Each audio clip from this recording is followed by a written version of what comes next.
Very good morning, children. Today we are going to discuss the lesson The Land of Sand. The Land of Sand from your term 3, the first lesson. Okay, what do you mean by the land of sand, children? If the land is covered completely with the sand, what do we call that as? Deserts. So deserts are the land form generally covered with the sand. Alright. Deserts are dry lands. They receive very little rainfall. There are two types of deserts, hot deserts and cold deserts. So almost in deserts the climate is completely dry and they receive little rainfall. Okay. And these deserts are of two types. What are those? Hot deserts and cold deserts. So most hot deserts are located on the west part of our continent. So these hot deserts generally are located on the western side of the continent. So you can see the map, children, given over here. Next, Saudi Arabia. The Arabian Peninsula in this land of sand, especially we'll be learning about the place Saudi Arabia. The Arabian Peninsula in the southwest of Asia is a hot desert. So if you take peninsula, what do you mean by peninsula, children? The land that is covered with water on three sides and land on one side is nothing but peninsula. So the peninsula which is on the southwest of our Asia continent is a hot desert. Saudi Arabia occupies most of the peninsula. Location: Saudi Arabia is the fifth largest country in the Asia. If we take our continent, Saudi Arabia is the fifth largest country in Asia. It is surrounded by, so what are the places surrounded for Saudi Arabia? Jordan, Iraq, Kuwait, Qatar, Bahrain and United Arab Emirates, UAE, Oman and Yemen. So these are the places that have been surrounded to Saudi Arabia. So what are the places, children? Jordan, Iraq, Kuwait, Qatar, Bahrain, United Arab Emirates, Oman and Yemen. So Saudi Arabia has been surrounded by these places. The Red Sea is on the west and the Persian Gulf is on the east. Next, the land. Most of the Saudi Arabia is a rocky plateau covered by a vast desert. So if you just see the land of the Saudi Arabia, mostly it is covered with the vast desert. About half of the country is a barren desert, dry area. Barren desert is nothing but desert which is very hot and dry. There are mountains on the western side near the Red Sea. We have seen Red Sea is on the west and Persian Gulf on the east. So on the west side near the Red Sea, we find there are mountains.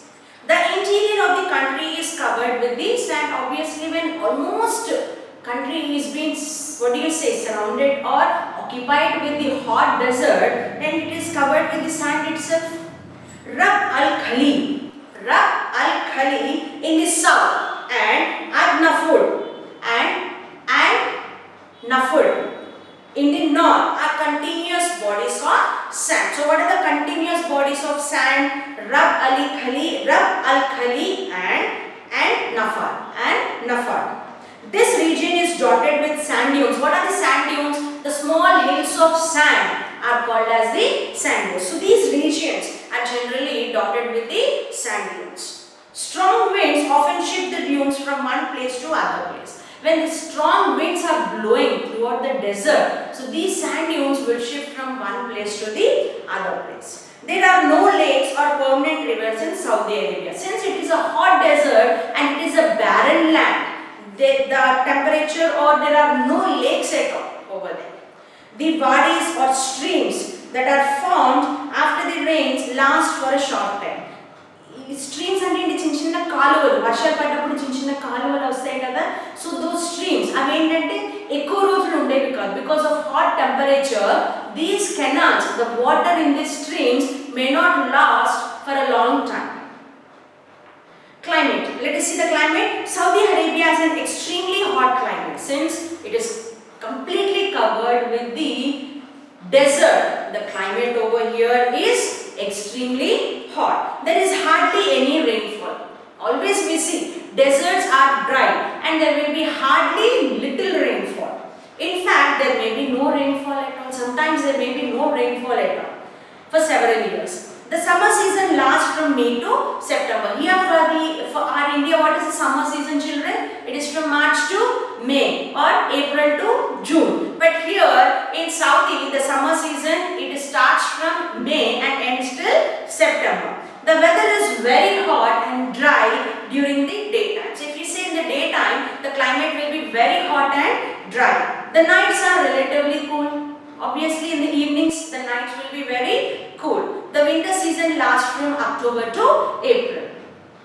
These days are warm while the nights are very cool. So during summer season, the days are very hot and the nights are very cool. But in winter season, the days are warm, not hot. They are warm and the nights are very cool.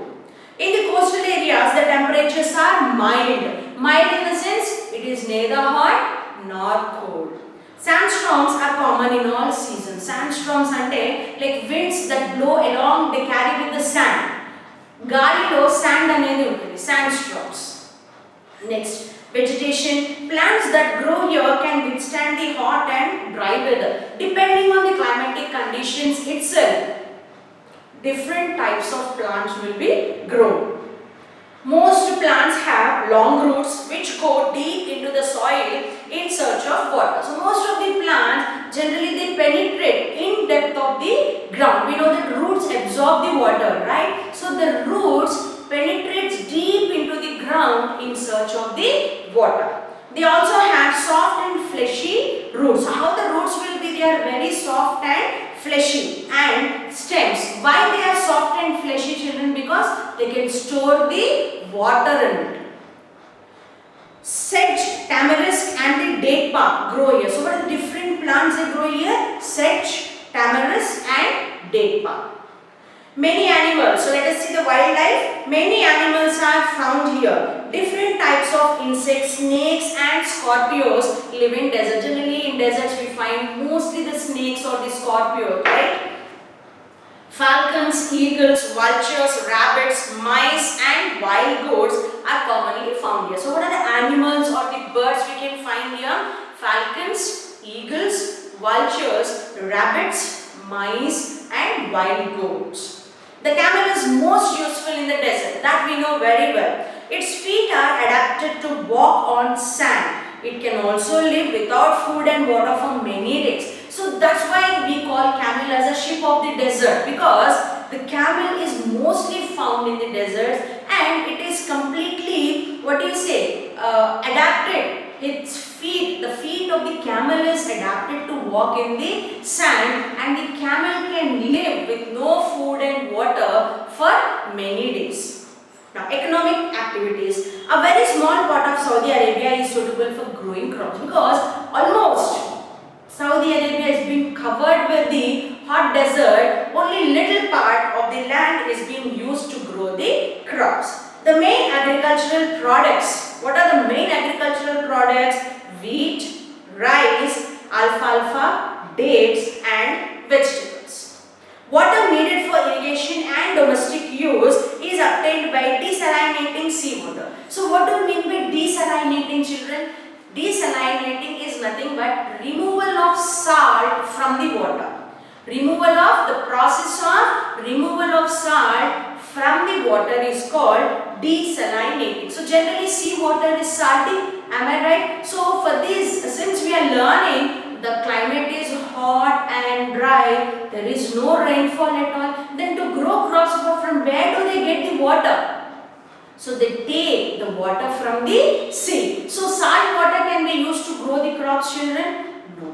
So before that, what these people are doing, they are removing the salt from the sea water by the process called desalinating, and that water is being used for the irrigation process. Date palms grow in areas where the underground water comes to the surface. So generally, the areas where the underground water comes to the surface, in such areas, date palms will be grown. Such an area is called an oasis. You know what do you mean by an oasis? A piece of land with water in a desert is called an oasis. Permanent settlements are found near oasis, because near oasis the climate is a bit cool and water is also available. So generally people used to settle themselves near the oasis. Saudi Arabia is one of the largest producers of petroleum in the world. Yes, obviously. Saudi Arabia, it is one of the largest country that produces the petroleum. Almost the entire income of the country comes from the export of petrol. So from where do they get the revenue? They have no crops grown, hardly they grow the crops, right? So by exporting or by selling the petroleum to different other countries, they get their revenue. Revenue is nothing but money.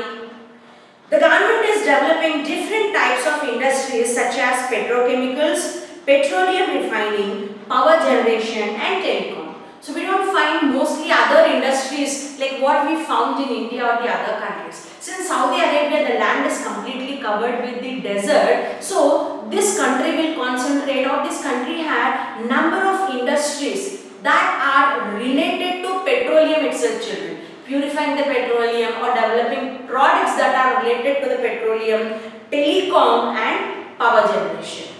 These industries employ large number of people. Obviously, if more number of industries are there, employment of people will also be more.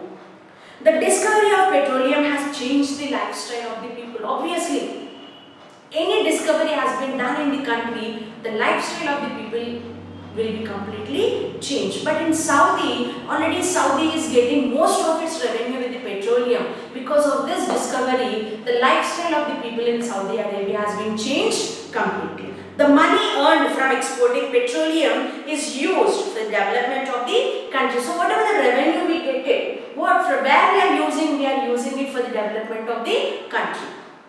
Towns and cities have grown rapidly. The people who were nomads, what do you mean by nomads, children? These nomads would travel from one place to the other place in search of food. They are called as the nomads. But as a discovery of petroleum has been done and they started getting more amount by exporting the petroleum to different countries, we learned that lifestyle of the people have been changed, and these nomads, instead of moving from one place to the other place, they started settling their life here itself. They work as traders. They work as traders, like businessmen in the factories. People in villages still lead a traditional life, but in the village, the people will have their own way of living, that is traditional life. Most people live by tending flocks of sheep, goats. How do they live? Camels. Some people still lead nomadic, though the country has been developed a lot, but few people or most of the people in the villages have traditional life and still they lead nomadic life. They move from one place to the another in search of pastures and water sources. In search of food and water, these people, these nomads will move from one place to the other. Arab men wear loose, long-sleeved, one-piece dress that covers the whole body like a nightie. So the men in Arab people, what do they wear? The men generally a long frock from top to bottom, and they also wear a cloth cover their head, held in a place by ring woven from camel hair. You can see a black strip. They cover that. Their hair also they cover with a cloth. To that cloth they use this as a bag. Women wear loose black cloaks. People in cities wear western clothes. Then Bedouins are nomadic people. Who are these Bedouins? They are nomadic people. They lead a very hard life. What is that life? Let us see. Most of them live by breeding camels, sheep and horses. So these Bedouins are nothing but the nomads. They lead a hard life. So how do they lead their life? By growing camels, sheep and horses. They get milk from these animals and they use the hair of these animals to make clothes, tents and rugs. During summer, the Bedouins camp near an oasis. Obviously, near oasis we get a water. So Bedouins or the nomads are the people travel from one place to the other. But in summer season, these Bedouins, they make themselves to settle near the oasis. In winter, they follow the routes through the deserts where there is a water. So in winter, they travel completely all over the desert because the climate is bit cool in winter in search of the water. They exchange lamb, sheep, goats, wool, carpets and camels for dates, food grains and other useful things. So instead of purchasing with the money, what are they doing? They are exchanging. This is called barter system, exchange of goods. If they want any dates or food grains, what are they doing? In place of this, they give lamb, sheep, goats, wool and carpets. The lifestyle of the Bedouins is now changing. Many have given up their nomadic ways and have settled in urban areas. So slowly the Bedouins started changing their lifestyles and they started settling in the urban areas, that is near the cities. Saudi Arabia has many cities, both old as well as new. The new cities have all the modern facilities. So the new cities have almost the modern facilities. Riyadh is the capital city of Saudi Arabia. It is a modern city with skyscrapers, parks, markets, educational institutions and hospitals. So Riyadh, which is the capital city of Saudi Arabia, it has almost the facilities like hospitals, educational institutions, malls, skyscrapers, markets and parks. Jeddah is a commercial city and a busy port. Jeddah, it's a place in Saudi Arabia. It's a commercial city, and commercial city in the sense most of the business will be happen in this city. Mecca and Medina are the holy cities. Mecca and Medina, generally the people go over there to pray for the God. People come here for pilgrimage, like how the Tirupati, Yadagiri Gutta, the pilgrimage places in our country. Similarly, Mecca and Medina are the pilgrimage places in Saudi Arabia. So this is about the country Saudi Arabia. Hope you understood the lesson, children. Start reading the lesson, underline the new words and try to complete the backside exercises. Okay children, let us meet in the next class with a new lesson. Till the time, stay safe and be healthy. Bye bye children.